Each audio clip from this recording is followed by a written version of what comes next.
Fala galera, beleza? Aqui quem fala é o Davi. E hoje eu vou trazer um jogo chamado Painkiller, que tava bem no hype antes aí. Antes de lançar, saiu pra PS4, PS5, Xbox. E tô olhando ele assim de uma série já que tem um público legal, que é a série do Painkiller, que tem alguns jogos aí single player que são muito bem feitos e tem uma estética meio única assim, meio lutar contra demônios, expurgar eles no purgatório. E é algo muito interessante nesse jogo. Tu olha assim de fora, tanto do cenário quanto das mecânicas do jogo, que a propósito vai estar passando a gameplay de mim aí pulando. E tipo assim, parece um dash assim do COD, que tu se agacha, pula, dá dash no ar. O jogo ele é bem rápido, bem dinâmico. Isso é muito legal na hora de jogar. Ainda que eu seja meio ruim, eu fique batendo a cara ainda os dentes, mas ainda assim eu consegui experienciar um pouco dessa fluidez e rapidez que o jogo oferece, o que é muito chamativo na hora de comprar um jogo. Mas enfim, o conteúdo do jogo, ele possui algumas armas, não são muitas, e algumas cartas que te ajudam na hora de fazer a campanha. E também no modo Deluxe, se tu comprar as skins dele, tu consegue sim ter umas skins daorinha, ainda que a maioria seja repente, e só duas mesmo que realmente mude o modelo e que talvez falhe realmente a pena.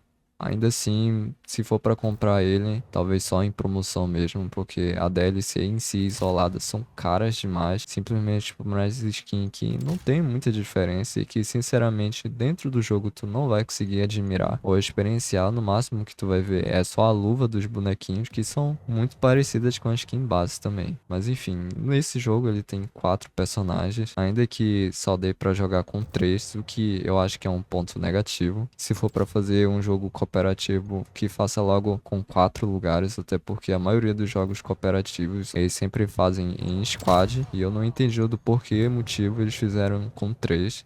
Talvez eles não quisessem fazer um boneco para cada um e quiseram tentar disfarçar isso, deixando só com 3 lugares para serem possivelmente jogáveis e ter um extra que se alguém quiser escolher do teu time, né? Mas o que, sinceramente, pareceu mais uma jogadinha para tentar disfarçar a falta de player jogável e a falta mesmo de armamentos também, porque, pô, acho que tem 8 armas no jogo, mas sinceramente só 2 prestam basicamente para conseguir zerar o jogo, que principalmente esse revólver e a escopeta são uma ótima combinação. Além de que os personagens também, eles não têm um buff considerável, eles têm uma diferença. Sinceramente, o Void é o melhor, que ele é que dá 10% de dano a mais, e os outros, ele tem umas características boas, mas nada demais. E mesmo com tudo isso que talvez te atraia, o jogo ele tem bastante bug sim. E por exemplo, nesse aí que você tá vendo agora, eu acabei me engatando. E eu não entendi como é que foi isso direito. O bicho simplesmente passou e me engatou ali. E eu tive que quitar. E outro bug também que aconteceu foi o boneco ficar invisível, que é muito chato isso. Tu tá no meio da partida e aí tu não consegue mais enxergar onde tá o bicho e tu tem que esperar os NPC finalizar, que, bom, leva um bom tempo.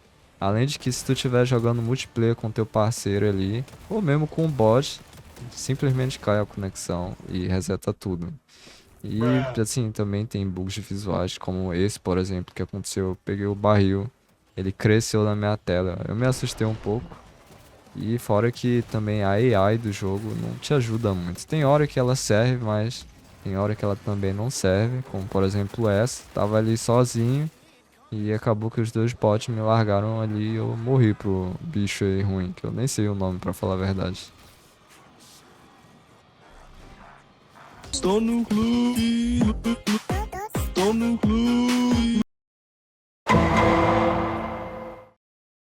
O jogo ele não possui muito player, tanto na Steam quanto nas classificações dentro do próprio jogo. Tu vê que o placar, a classificação não tem muita gente, são poucas pra falar a verdade. Eu joguei esse jogo assim meio que no automático assim, porque pô, já tava tendo muitos problemas jogando ele e eu fiquei lá em 200, tá ligado? Fiquei em 150, sendo que tipo eu nem sou bom no jogo, tá ligado? E mesmo assim eu fiquei numa classificação relativamente alta, que era pra ser um jogo que deveria ter no mínimo uns 10 10.000 ou mais. E, sinceramente, pós-jogo, depois que tu faz todas as 9 fases, não tem muito o que fazer a não ser tu ficar passeando pelo pátio ou repetindo as fases. Até porque a única, realmente, cutscene, entre aspas, que nem é uma cutscene, mas é uma interação que tu tem no final, depois de fazer tudo, é simplesmente conversar com a Azazel dentro de um baú selado, num quarto que abre lá no lobby do jogo. E ele simplesmente só te explica mais ou menos o que é o modo desafio e como é que ele funciona. Basicamente dando um pouco de lore pra disfarçar o modo arcade do jogo. Ainda que o jogo ele tenha uma estética, uma aparência e gráficos bonitos, ainda assim não é algo que realmente dê pra aproveitar no meio da gameplay. Enquanto tu estiver jogando e tiver um monte de bicho, de demônio, minotauro pulando em cima de ti, tu não vai conseguir ter aquele aproveitamento bem feito, assim como tu tem no Doom, da aparência do mapa. E que, sinceramente, tu só vai conseguir ver se tu parar pra ver mesmo. Porque, diferentemente do Doom, que tem várias partes que tu consegue apreciar mais a arte do jogo, nessa parte aqui eu senti que é tudo muito corrido e muito afobado. O que pra mim é um ponto negativo. Até porque, até mesmo no início do jogo, quando tu começa a fase, ele tem ali um sobrevoo mostrando como é que é e tudo. E tu vê, tipo, pô, da hora. Mas na hora da correria ali, tu não consegue apreciar essa arte visual que o jogo te propõe. Já olhou pra alguém e pensou, o que passa na cabeça dela? City Boy! City Boy!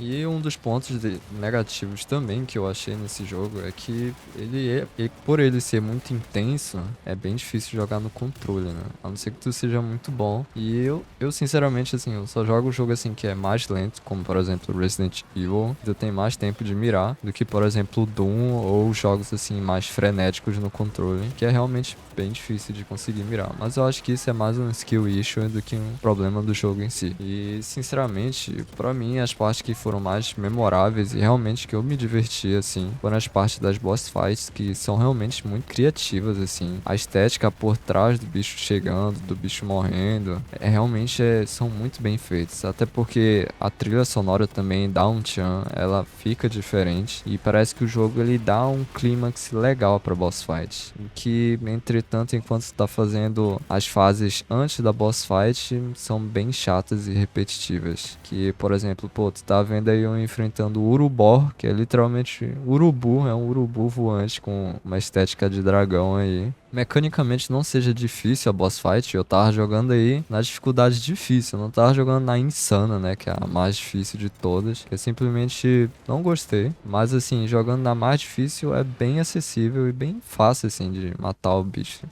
Literalmente é só tu ser um pouquinho bom, tá ligado? E não tomar muito dano. E as AI do jogo é meio instável. Tem hora que elas realmente te ajudam e parecem até mesmo player, mas tem hora que elas simplesmente te largam. E pra fazer puzzle e tudo no jogo, elas realmente conseguem te ajudar. Tô botando ali alguns comandos ali de apontar para eles pisar no pinstouro ali e tudo. Eles obedecem legal. Porém, é só isso. Até porque tem partes, como eu já mostrei, que a AI ela não te ajuda muito. E bom, pra mim, sinceramente, é o melhor boss fight do jogo, assim, que realmente assim, deu um ar assim de ação mesmo, de tenso e tal. Foi a parte da boss fight do Anak, que ele é meio que um aprisionador de alma. E assim, eu acho que eu não falei, né? Mas todas as boss fights, antes das boss fights, tu enfrenta um mundo baseado antes deles. Então, até mesmo os puzzles e as partes assim, antes da boss fight, elas sempre vão envolver algo relacionado com um boss, que nessa parte antes do Anak tu tem que carregar essas lanterninhas pra ficar alimentando um cara lá que anda lá com a Arca da Aliança. Tem que chegar lá, alimentar o bichinho, e aí ele vai continuar andando enquanto tu fica numa zona segura, até tu conseguir chegar no boss, e que sinceramente tu mata o boss muito fácil. Isso eu tava no difícil, e ainda assim não foi difícil pra mim, que eu achei que até é um ponto ok. E o jogo não tem muita conquista também. Sinceramente, realmente as conquistas deles são bem bestas e não são algo assim que realmente prendem a tua atenção. O que me faz levar é que parece que ele foi um jogo feito a pressas e que realmente não reflete a franquia mesmo, Painkiller, que é algo mais single player, tal, que tem uma história mais densa, mais bem polida, ainda que antiga, porém bem feita. Em conclusão e resumo, o jogo ele tem muitas promessas, tem muitas propostas, até mesmo porque eu vi ele lá no trailer tudo. Ele parecia um jogão, pensava, caramba, olha esse Doom aqui diferente e tal. E aí, quando tu vai lá jogar, o jogo ele é miseravelmente medíocre no que faz. E não só me desagradou, como bastante pessoas que compraram e ganharam o jogo. E, enfim, foi isso. Eu espero que o jogo, ele, talvez no próximo, né? Porque sinceramente acho difícil eles darem um comeback como eles deram no Cyberpunk. Mas esse meio que foi isso o jogo. É um jogo seco, que realmente é só emocionante nas primeiras 2 ou 3 horas, até tu enfrentar algum bug, ou tu começa a perceber que tá se repetindo as coisas, e voilá. É isso. Painkiller, remaster aí, remodelação, tudo. Foi isso a experiência. Que, sinceramente, o que eu entendi da história até então é que, pô, o Azazel era do mal e que nós era do bem, entre aspas, mas que acabou que no final a gente era só um espião sendo usado pelo Metatron, que é o anjo lá, que meio que te comanda tudo. E a lore é isso. Simplesmente procure lá no YouTube. Acho, porque no meio do jogo ali eles ficam falando enquanto tá tendo tiro. Poucas são as vezes que eles falam enquanto não tá acontecendo nada. E dificilmente tu vai conseguir prestar atenção na história enquanto tá dando 1 milhão de balas com 1 milhão de bichos em cima de ti. E que basicamente esse é o Painkiller novo. Espero que tenha um segundo jogo que realmente acerte e agrade tanto o público multiplayer quanto o público single player. Ou se eles não se garantirem em fazer um multiplayer, que eles façam um single player bem feito como eles já fizeram nas outras franquias do Painkiller. Por hoje é só isso. Em breve eu lançarei o vídeo do Resident Evil 9. Espero que vocês tenham gostado. Talvez se vocês tiverem jogado ou tenham algo a acrescentar, tanto ao vídeo quanto ao jogo, podem deixar aí nos comentários. Dá uma passada também lá no site lá da HQ Pop, que patrocina esse canal e que ajudou a conseguir a chave desse jogo. É isso por hoje. Acredito que não tenho muito o que falar. Sinceramente foi um vídeo bem triste, assim, vamos ser sinceros. E o jogo, ele não é lá aquelas coisas. Enfim, por hoje é só. E sal. Fui e fui.